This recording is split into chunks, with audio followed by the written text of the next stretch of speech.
So yun, magandang araw, magandang buhay at magandang dilag itong harap natin mga kakubo. So ngayon pag-usapan natin tong Honda FQ650 compact tiller. Bagong bago mga kakubo, baka di nyo pa alam to. So hindi ko rin alam to, kaya ko lang din nalaman.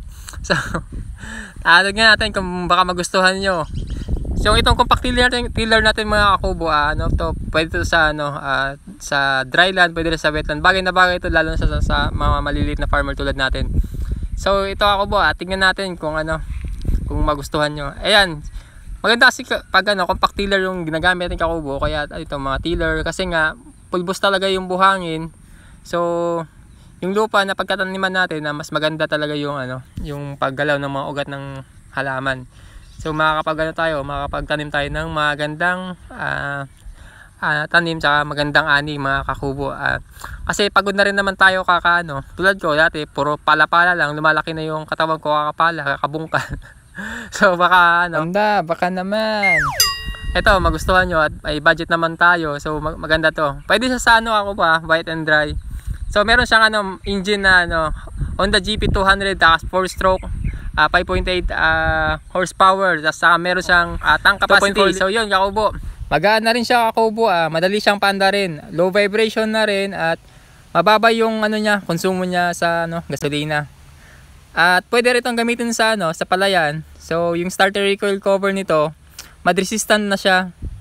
Pati yung sub fender naman niya medyo pinalaki na siya para protection na rin sa tubig at putik, para hindi mapunta sa makina yung tubig at putik na ginagamit.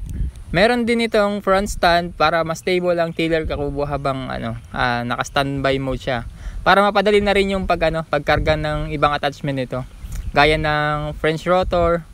Nilagyan din ito ng engine guard tsaka rotor holder sa harapan.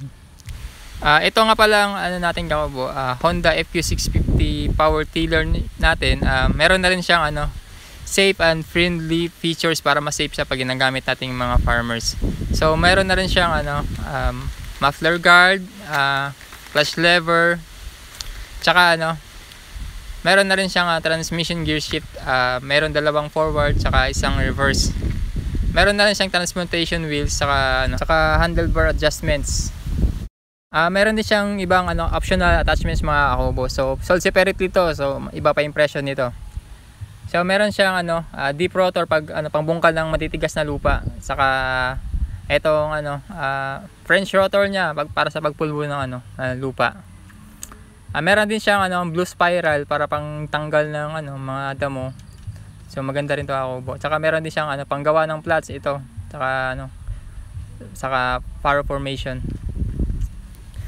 Pwede rin siyang gamitin sa basang lupa para sa palayan. So meron siyang rotor para sa pagbungkal ng basang lupa, tsaka plow para sa pag-aararo. Tsaka meron niya pala sila ngayong ongoing registration kakubo para sa raffle draw nila. Ayan.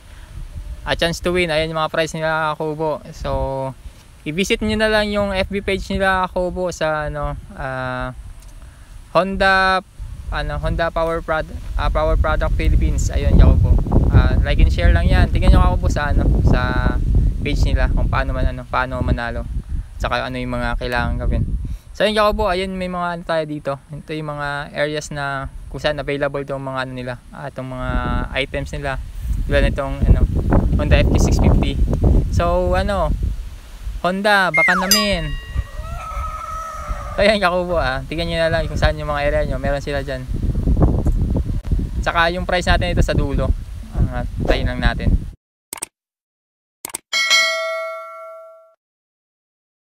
Ito na nga pala yung price list niya mga kakubo. SRP to 49,000 yung niya lang, kasama niya lang dyan transport wheels. Sa 53,000 meron siyang French rotor tsaka transport wheels. Tsaka sa 56,000 meron siyang paddy rotor tsaka plow. Ayun lang kakubo yung niya kasama sa 56,000. So yun kakubo yung mga prices natin.